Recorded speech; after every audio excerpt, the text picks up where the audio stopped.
He drove a $70000 SUV through the middle of my hunting path, flattened my turkey decoy like it was roadkill, rolled down his tinted window, and said, "This falls under HOA jurisdiction now." That was the moment I knew I'd either be arrested for assault or creative sabotage.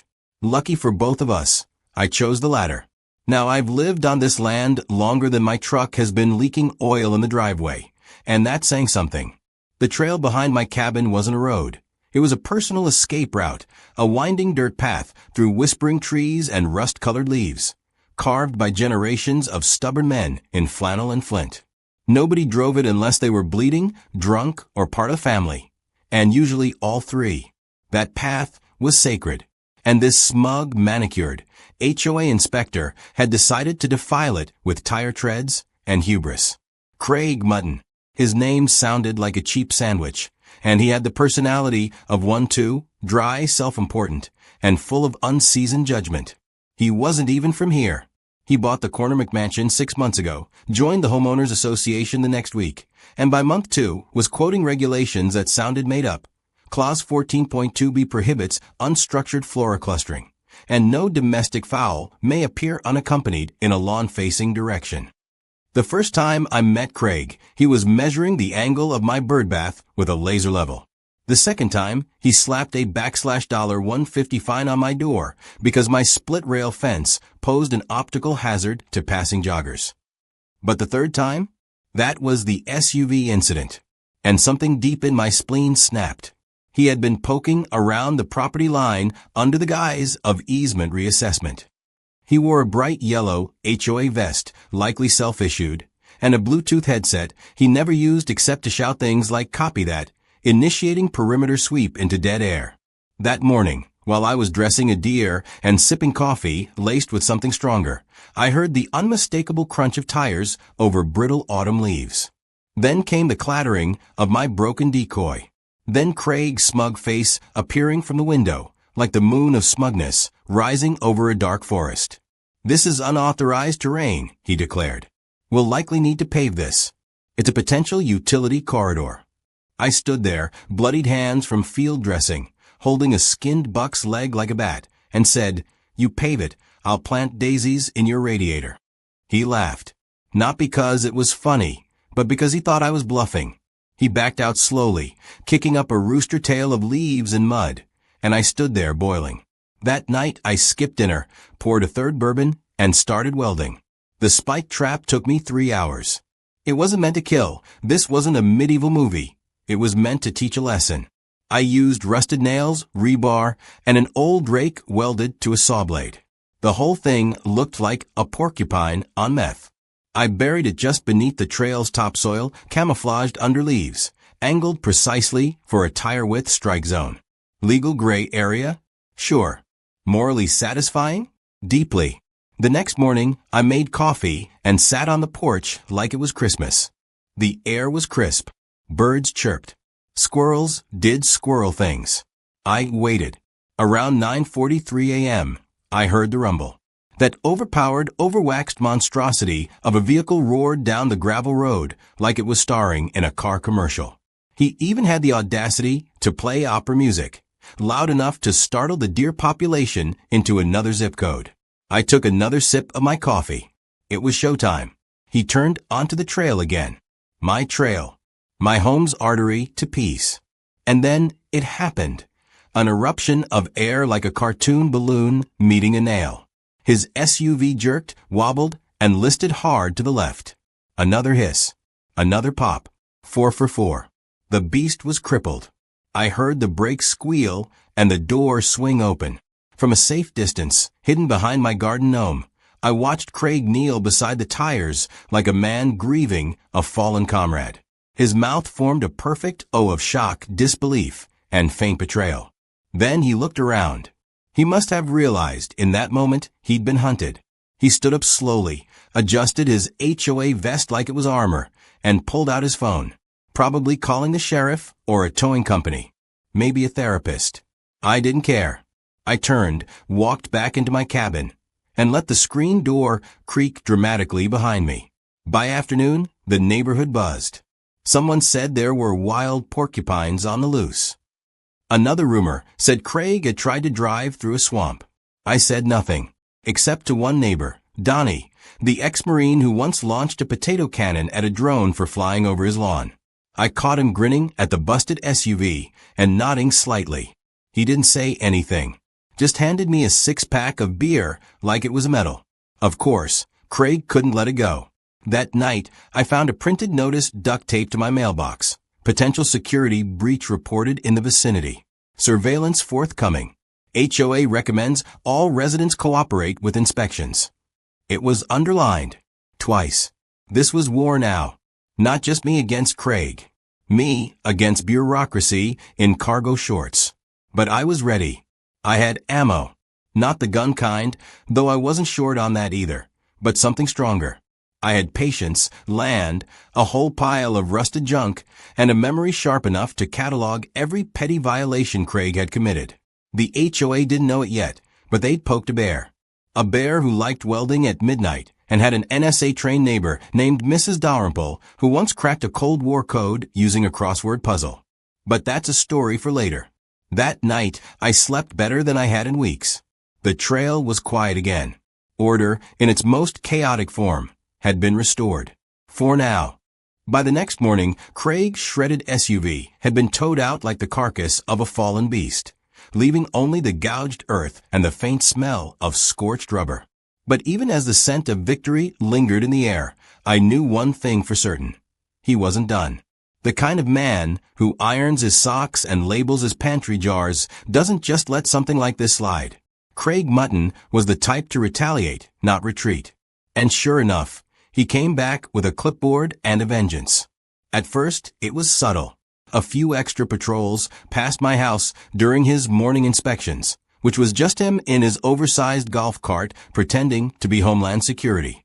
Then came the neighborhood emails, cryptic little notes with vague warnings like unauthorized terrain alterations pose safety risks to the community, or unpermitted landscaping may lead to escalation. I could practically hear him whispering those sentences to himself while sipping lukewarm chamomile. But then, things got real. I noticed a camera nailed to a pine tree across the road, pointed directly at my cabin. Not wildlife camo either. This one had a blinking red light and a small, plastic property monitored sign zip-tied to the trunk like a badge. It was so obviously his handiwork it might as well have come with a monogrammed HOA tag and a court summons. I stood in front of it for 10 seconds and flipped it off, then waved like I was on a game show. 2 hours later, there was another email about disturbing gestures. So I decided to respond the only way a rational adult man in his 50s would. I built a scarecrow the size of a moose, wearing my old army jacket and holding a full-length mirror.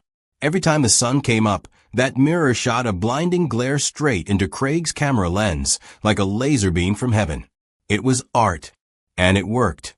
3 days later, the camera vanished, and Craig retaliated by filing a formal complaint that my mailbox was too rural in aesthetic.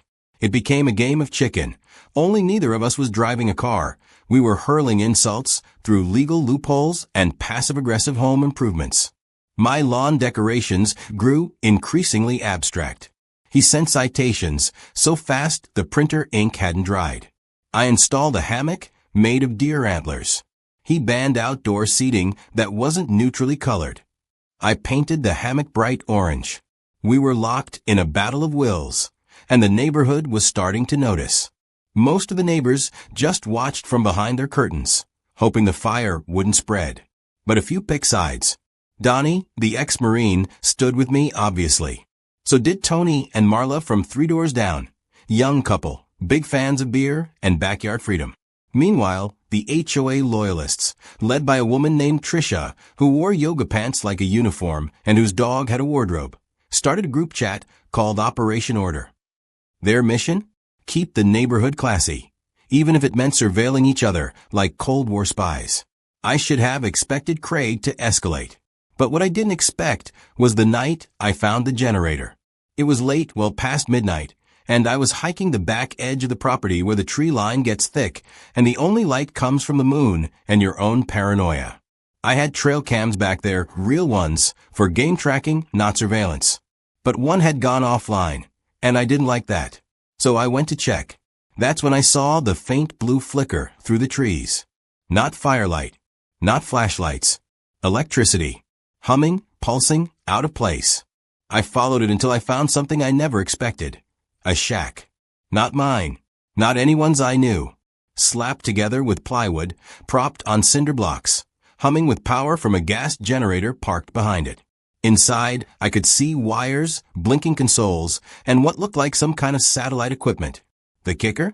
Parked right beside it, half hidden under camo tarp, was Craig's spare SUV. I froze. This wasn't about trails anymore. Craig was running something. I didn't know what it was, but it smelled illegal. At the very least, unethical. At the very worst, something that could end with federal agents zip-lining out of helicopters. I needed help. Not from the cops. They'd just get confused and probably cite me for trespassing. I needed someone smarter, sharper, and more paranoid than I was. So I called Mrs. Dalrymple. Most folks in the neighborhood thought she was just a sweet, cardigan-wearing widow who grew hydrangeas and baked muffins. What they didn't know was that she'd worked in counterintelligence for 29 years. I knew because she once corrected a History Channel documentary mid-sentence while holding a martini. She had the reflexes of a jungle cat and a Rolodex of old contacts that would make the CIA nervous. When I told her about the shack, she didn't blink. Just poured 2 cups of tea and said, about time someone noticed. Turns out, she'd been keeping an eye on Craig too, ever since he tried to fine her for having non-native flora in her rose garden. She'd already intercepted 2 of his HOA emails using a spoofed router and discovered he was rerouting his internet traffic through a VPN linked to some offshore server. Whatever Craig was up to, it wasn't just about grass height and mailbox paint. He had a side hustle, possibly involving illegal communications hardware. We came up with a plan. She would set up a remote listening device. I would retrieve more footage of the shack, being careful not to trigger the motion alarms. We coordinated our efforts using walkie-talkies from her attic, speaking in code like a pair of Cold War renegades. It was absurd. It was glorious. And it was about to get very real. Craig, oblivious to the fact that he was being hunted now, continued his little crusade. More citations. More threats. He even tried to push a vote to have my property reclassified as transitional land, whatever that meant. But while he was busy measuring my lawn, we were closing in. I knew it would all come to a head soon, and I knew something big had to give. But in that moment, as Mrs. Dalrymple showed me how to reroute his Wi-Fi camera feeds into a local drive, I felt it. That electric buzz you get when you're finally one step ahead of someone who's been making your life miserable. Craig had started a war over a dirt trail, but now the trail was leading straight to his secrets. The night before it all came crashing down, I stood on my porch, staring at the stars, sipping lukewarm coffee from a chipped mug, and thinking how things had gotten this far. What started as one man driving an overpriced SUV through my hunting path had spiraled into a full-blown neighborhood Cold War, complete with surveillance drones, spike traps, sabotage, and a makeshift spy operation led by a retired NSA agent. And yet, somehow, it still felt like I was on the right side of history. Craig had gone too far, not just with me, but with the whole community. He'd built a little kingdom of fear, hidden behind bylaws and fine print. But his crown was about to melt. Mrs. Dalrymple had been working behind the scenes like some sort of cardigan-clad war general. She'd intercepted Craig's communications and compiled enough digital breadcrumbs to put together a damning little dossier, the kind that would make any federal investigator perk up like a hound catching a fresh scent.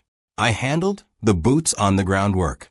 I'd mapped out the shack, documented the generator setup, photographed the signal booster equipment, and even followed Craig to a nearby truck stop where he met with a man in a rental van and exchanged a lock case.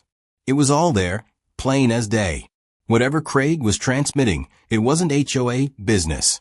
The plan was simple in theory and absolutely ridiculous in execution.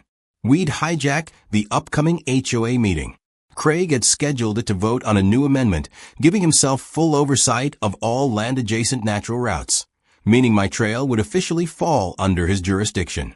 It was a power grab disguised as a formality, and he'd stacked the board with his loyalists to push it through. But we had something better than votes. We had the truth, and we had a projector. That morning, I borrowed Donnie's trailer and hauled a portable generator, a projection screen, and a carefully hidden flash drive into the community center. Mrs. Dalrymple arrived 15 minutes later with her laptop and a batch of lemon bars, because nothing says, "I'm about to ruin your life," like fresh baked goods. The room filled quickly. Craig stood at the front, clipboard in hand, smug as ever, ready to pass his little dictatorship amendment without a whisper of resistance. I waited until he started reading the motion. Then I stepped forward, tipped my hat, and said, "Before we vote on anything, I think the community should see what Craig's been doing in his spare time." He blinked. "This is a private meeting." Mrs. Dalrymple plugged in the laptop. The projector whirred to life. And then came the first photo. Craig's secret shack, fully lit. Then the equipment. Then the footage of him exchanging the case at the truck stop. Then a satellite map tracing the signal route bouncing from his booster to a flagged offshore node. The room was dead silent, except for the hum of the projector and the faint noise of someone dropping their plastic cup of lemonade. Craig's face went pale. His hands trembled just enough for his clipboard to slide out of his grip and land flat on the tile. He stammered something about misinterpretation, technical experiments, and not-for-profit hobbyist infrastructure. But no one was listening anymore. The illusion had shattered. Tricia, the yoga pants general, stood up and asked, "Craig, are you running a pirate communications network from a shack in the woods?" He didn't answer. He just started walking toward the door. He never made it, because outside, parked at an angle so aggressive it looked like a scene from a cop show, was a black SUV with government plates. Donnie had made a few calls. Not to the local sheriff. To a friend in a 3-letter agency who owed him a favor from their time overseas. 2 suited agents stepped out, flashed badges, and said one beautiful sentence. "Craig Mutton, we need to speak with you about unauthorized signal distribution and failure to report income from unlicensed tech exports." The room exploded. Some people cheered. Tricia fainted. Tony filmed the whole thing for his Instagram page. As Craig was escorted out, he looked back at me with pure hatred, but also something else. Something like respect? No, that couldn't be right. It didn't matter. He was gone. The HOA board was dissolved that week. Every citation Craig ever issued was voided.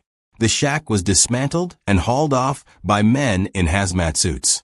His McMansion went up for sale, and the listing carefully avoided any mention of unique signal enhancements. I was asked to join the interim committee, but politely declined. I said I'd rather spend my time reinforcing my hammock and drinking beer with Donnie. The new HOA, led by a few reasonable folks who just wanted potholes filled and garbage picked up on time, passed a new set of rules. Rule 1. No unauthorized surveillance.